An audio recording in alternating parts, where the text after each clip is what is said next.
이 시간 우리 교시는 하나님의 말씀 사도행전 19장 8절에서 20절까지의 말씀입니다. 신약성경 사도행전 19장 8절에서 20절까지의 말씀, 주의 말씀 들으십시오. 바울이 회당에 들어가 석 달 동안 담대히 하나님 나라에 관하여 강론하며 권면하되 어떤 사람들은 마음이 굳어 순종하지 않고 무리 앞에서 이 도를 비방하거늘 바울이 그들을 떠나 제자들을 따로 세우고 두란노 사원에서 날마다 강론하니라. 2해 동안 이같이 하니 아시아에 사는 자는 유대인이나 헬라인이나 다 주의 말씀을 듣더라. 하나님이 바울의 손으로 놀라운 능력을 행하게 하시니 심지어 사람들이 바울의 몸에서 손수건이나 앞치마를 가져다가 병든 사람에게 얹으면 그 병이 떠나고 악귀도 나가더라. 이에 돌아다니며 마술하는 어떤 유대인들이 시험 삼아 악귀 들린 자들에게 주 예수의 이름을 불러 말하되 내가 바울이 전파하는 예수를 의지하여 너희에게 명하노라 하더라. 유대의 한 제사장 스교야의 7 아들도 이 일을 행하더니 악귀가 대답하이르되 내가 예수도 알고 바울도 알거니와 너희는 누구냐 하며 악귀 들린 사람이 그들에게 뛰어올라 눌러 이기니 그들이 상하여 벗은 몸으로 그 집에서 도망하는지라. 에베소에 사는 유대인과 헬라인들이 다 이 일을 알고 두려워하며 주 예수의 이름을 높이고 믿은 사람들이 많이 와서 자복하여 행한 일을 알리며 또 마술을 행하던 많은 사람이 그 책을 모아 가지고 와서 모든 사람 앞에서 불사르니 그 책값을 계산한 즉 은 5만이나 되더라. 이와 같이 주의 말씀이 힘이 있어 흥왕하여 세력을 얻으니라. 아멘. 에베소는 바울이 2차 전도여행 때 잠시 머물던 곳입니다. 회당에서 이 바울의 메시지를 들었던 유대인들은 바울에게 좀 더 있어달라고 요청하지만 바울은 하나님의 뜻이면 다시 돌아오겠다라고 이야기했고 3차 전도여행 때 다시 이렇게 에베소에 머물게 됩니다. 에베소는 이 소아시아의 수도로서 로마의 발달된 4대 도시 중에 하나였습니다. 당시 문화, 정치, 종교, 예술, 교육 등 발달한 로마 문명의 최고를 알기 원한다면 이 소아시아의 수도 에베소에 가면 이 모든 것을 볼 수 있었습니다. 최첨단 도시에 살고 있던 사람들이 에베소 사람들이었습니다. 이 세상 나라에서 가장 발달한 문명의 도시 에베소에서 이 바울인 눈에 보이는 그 찬란함보다 더 화려한 나라, 더 화려한 도시가 있음을 에베소 시민들에게 알렸습니다. 그 나라가 어떤 나라입니까? 8절에 의도적으로 바울은 이 하나님 나라에 관하여 강론하고 권면하고 있다라고 말씀은 이야기하고 있습니다. 하나님 나라, 사도행전과 이 성경 전체의 흐름을 이어가는 바로 큰 축에 속합니다. 사도행전 1장과 28장에도 보면 사도행전 1장에는 예수님께서 부활하신 후에 제자들에게 나타나시고 많은 사람들에게 하나님 나라의 일에 대해서 말씀하셨다라고 나옵니다. 그리고 마지막 사도행전 28장 끝에도 보면 바울이 로마 감옥에 갇혀 있을 때도 이틀 동안 로마 감옥에 머물며 하나님 나라에 대해서 전파하였다. 주 예수의 그리스도에 관한 모든 것을 담대히 거침없이 가르쳤다라고 나옵니다. 사도행전의 큰 주제 중에 하나가 바로 이 하나님 나라입니다. 이 세상 나라의 정치, 경제, 문화, 예술, 교육, 종교 등 이 최고의 도시 에베소에서 이보다 더 좋은 도시, 이보다 더 좋은 나라, 하나님 나라에 대한 복음을 전파했습니다. 그러나 사람들의 반응은 어떠하였습니까? 9절에 보니 마음이 굳어 순종하지 않고 무리 앞에서 이 도를 비방했다라고 나옵니다. 여기 마음이 굳어졌다, 또 순종하지 않았다라는 이러한 표현은 매우 회복이 불가능한 그러한 상태가 굉장히 상당히 오랫동안 지속되었고 마음이 굉장히 완고한 그러한 상태를 뜻합니다. 모세가 이 바로왕에게 찾아갔을 때 그 바로왕의 마음이 굉장히 완악하였고 굳은 상태를 표현한 그러한 말과 동일한 이 영적 상태를 뜻합니다.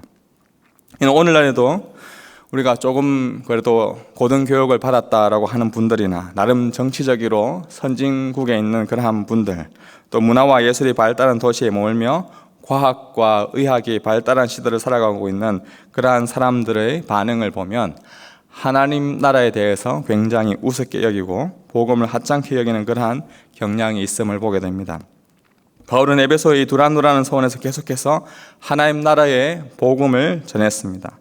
당시 노동자들이 오전 11시에서 오후 4시 사이에는 굉장히 더웠기 때문에 그 더운 낮을 피하여서 잠시 잠을 자거나 휴식을 취했는데, 이 두란노 서원도 그들의 휴식처 중에 하나였던 것으로 보입니다. 10절에 보니 2년 동안 유대인이나 헬라인이나 할 것 없이 바울은 이곳에서 지속적으로 그들의 쉬는 시간에 말씀을 전했습니다. 이때 어떤 일이 일어났습니까? 사도행전 5장에 사도들의 손을 통하여서 성령 하나님께서 역사하셨듯이 오늘 11절에는 하나님이 바울의 손을 통하여 놀라운 일들을 행하였다라고 나옵니다. 병을 낫게 하였고 악한 귀신에 들려있는 자들의 귀신을 쫓아내는 이 초자연적인 역사가 이 바울의 손을 통하여서 일어났습니다. 이에 금세 바울의 손을 통해 일어난 놀라운 일들이 소문이 나고 유대인들 중에서 마술하는 자들이 바울을 이용하여 또한 귀신을 쫓아내는 그러한 일을 시도하고 있습니다. 14절에 보니 구체적으로 언급한 자들이 이 스게와의 7 아들이 나옵니다. 그러나 그들은 귀신 내가 예수도 알고 이 바울도 알거니와 너희는 누구냐라고 말하며 그들 위에 뛰어올라 그들을 누르고 이깁니다. 그자 그들은 바다에 깔려 상처를 입고 벌거벗은 채로 도망쳐 나가게 됩니다. 이러한 일들을 듣고 많은 헬라인과 유대인들이 두려워하고 예수님의 이름을 높이게 됩니다. 더 나아가서 19절에 마술을 행하던 사람들 중에 그들의 책을 모아 다 불살라버리는 놀라운 일들이 일어나고 있습니다. 우리가 이 오늘날의 시각으로 이 마술, 이 매직을 이해하면 이 당시 이 마술에 대해서 오해할 수가 있습니다. 이 당시 마술은 오늘날 가장 발달한 과학 기술과 같다라고 볼 수가 있습니다. 마술사 오은영 씨가 쓴 호모 매지쿠스, 마술적 인간의 역사라는 책이 있습니다.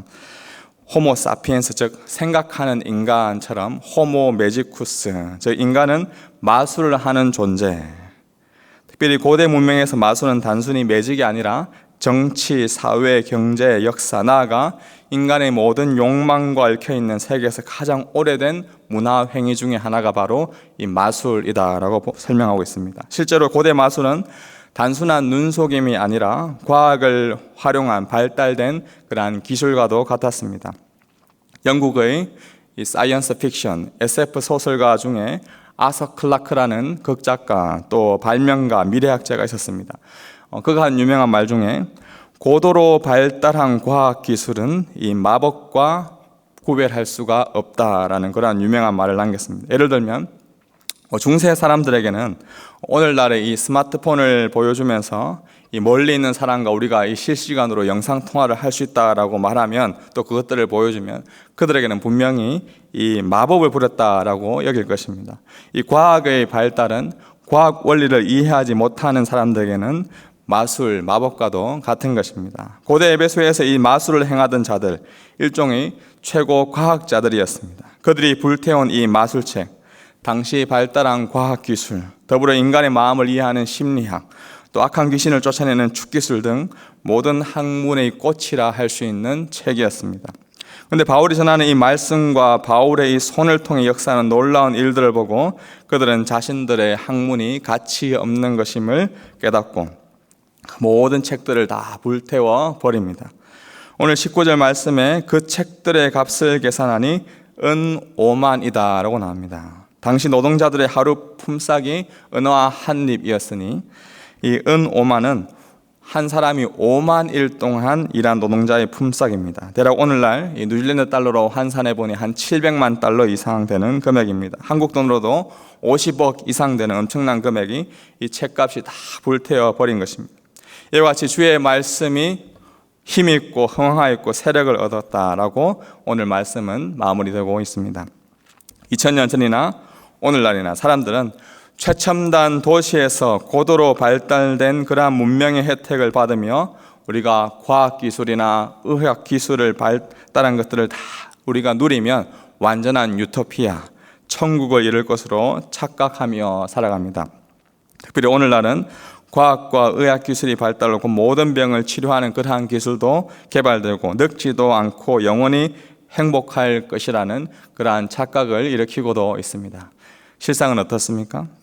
최첨단 과학 문명 속에 우리가 살아가지만 여전히 인간의 죄의 문제는 우리가 해결할 수가 없습니다. 하나님 나라의 복음을 깨닫지 못하면 병을 고치지도 못하고 죽음의 문제도 해결할 수가 없고 악한 영에 사로잡혀서 평생 잘못된 길로 걸어가다가 비참한 결과를 맞이하게 되는 것입니다.